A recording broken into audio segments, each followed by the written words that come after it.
Kembali di Sapa Indonesia Pagi, Saudara. Polisi menetapkan IS sebagai tersangka pembunuhan gadis penjual gorengan di Padang Pariaman, Sumatera Barat. Lebih dari sepekan, tersangka IS hingga kini belum ditemukan dan masih buron. Tersangka IS merupakan warga kampung tetangga dari kampung korban. Penetapan tersangka IS berdasarkan fakta dan barang bukti yang ditemukan di lapangan. Meski telah ditetapkan sebagai tersangka, IS hingga kini belum ditangkap. Tim Sus gabungan dari Polda Sumatera Barat dan Polres Padang Pariaman terus melakukan penyisiran ke sejumlah lokasi untuk menemukan tersangka yang masih buron.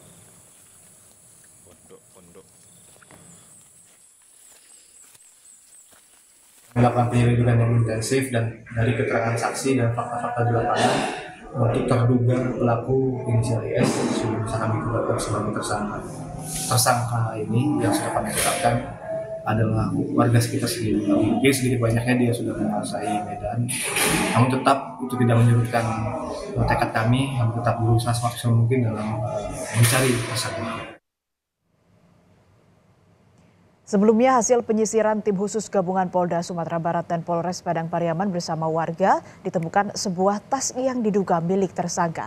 Tas berisi berbagai perlengkapan seperti pakaian dan dompet ditemukan petugas di kawasan hutan perkebunan. Selain mengejar tersangka, polisi juga mempersempit ruang gerak tersangka dengan memetakan dan menyisir perkampungan yang kemungkinan didatangi tersangka untuk mencari makan. Dan untuk memantau perkembangan pencarian pelaku pembunuhan gadis penjual gorengan, kita sudah terhubung dengan jurnalis Kompas TV Rio Yohanes di Padang, Sumatera Barat. Pagi Rio, sejauh ini bagaimana perkembangan pencarian pelaku? Apakah sudah ada titik terang?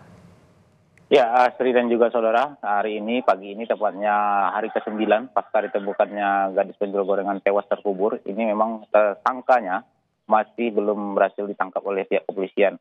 Dan pihak kepolisian masih memaksimalkan proses pencarian dengan menurunkan tim khusus dan juga anjing pelacak. Kemarin pagi itu terakhir terlihat tersangka ini di daerah Jorong Padang Kabau, dan sehingganya kemarin itu penyisiran difokuskan di daerah sana dan lebih dimaksimalkan. Namun memang hasilnya sehingga pagi ini tersangka masih belum berhasil ditangkap oleh pihak kepolisian. Demikian, Asri. Ya, lalu apa saja kesulitan polisi sampai lama mengungkap kasus ini? Apa kendalanya, Rio?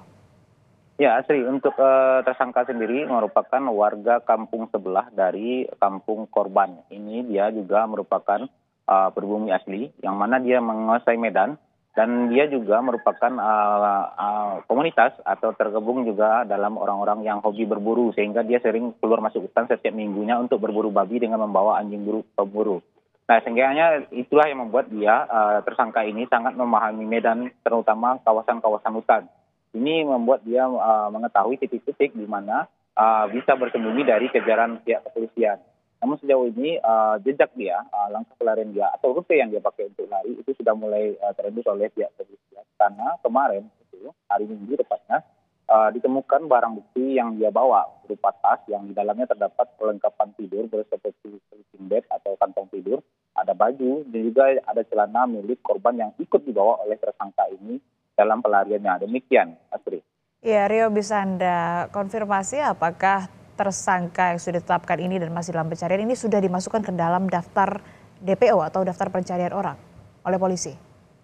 Ya, sejauh ini hingga pagi ini dari konfirmasi terakhir saya dengan Polres Padang Pariaman, itu si Humas Polres Padang Pariaman itu mencatatkan bahwasanya hingga saat ini IS 26 tahun ini masih ditetapkan sebagai tersangka tapi belum diterbitkan DPO-nya karena memang di tim di lapangan masih memaksimalkan dan dia sudah tahu titik pelariannya. Demikian, Asri. Baik, terima kasih laporan Anda, jurnalis Kompas TV Rio Yohanes melaporkan dari Padang, Sumatera Barat. Selamat bertugas kembali.